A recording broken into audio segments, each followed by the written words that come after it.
বাংলাদেশ মেরামতে অক্লান্তভাবে কাজ করে যাচ্ছে শিক্ষার্থীরা। উদ্যমী এসব শিক্ষার্থীদের হাতেই নতুন করে গড়ে উঠছে বাংলাদেশ। বিপ্লবের মুষ্টি ছেড়ে তারা হাতে তুলে নিয়েছে রং তুলি। নতুন করে সাজানো হচ্ছে অগোছালো দেয়ালগুলো।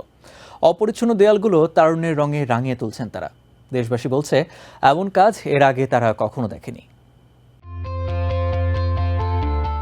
ঢাকাসহ সারা দেশের শিক্ষার্থী ও স্বেচ্ছাসেবী সংগঠনের কর্মীরা যান চলাচল নিয়ন্ত্রণ, আবর্জনা পরিষ্কারের পাশাপাশি দল বেঁধে অগোছালো দেয়ালগুলোতে ছাত্র জনতার আন্দোলনের গৌরবময় গ্রাফিটি আঁকছে। 2024-এ নতুন করে পাওয়া বাংলাদেশ, তরুণদের হাতেই এখন দেশ সংস্কারের দায়িত্ব।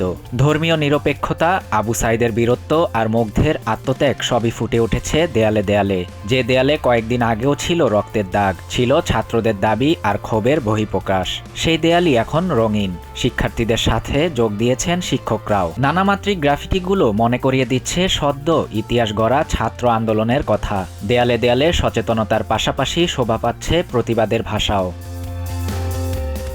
শিক্ষার্থীরা বলছেন, মত প্রকাশের স্বাধীনতা থাকতে হবে সবার, দূর করতে হবে বিচারহীনতার সংস্কৃতি, নিশ্চিত করতে হবে সম অধিকার। যে ক্ষত হয়েছে বাংলাদেশের, তার স্বার্থে হয়তো সময় লাগবে, তবে এমন রক্তক্ষরণ আর না হোক। শান্তিতে থাক প্রাণের দেশ, এই কামনা সবার।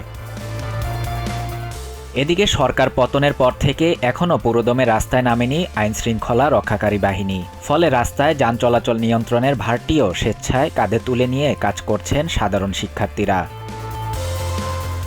তাদের কল্যাণে সাধারণ মানুষ এখন স্বস্তির নিঃশ্বাস ফেলছেন। রাস্তায় চাঁদাবাজি না থাকায় ন্যায্য ভাড়া নিয়ে খুশি যান চালকেরা। সাধারণ মানুষজন বলছেন, ছাত্রদের এই যান চলাচল নিয়ন্ত্রণ শিক্ষণীয় হতে পারে ট্রাফিক পুলিশের জন্য। সামনের দিনগুলোতেও এমন একটি দুর্নীতিমুক্ত স্বচ্ছ ট্রাফিক নিয়ন্ত্রণ ব্যবস্থা দেখতে চান দেশবাসী। শাহরিয়ার শাফাত, TVN 24 news desk. New York থেকে সম্প্রচারিত TVN 24 টেলিভিশন বিশ্বজুড়ে বাঙালির কণ্ঠস্বর।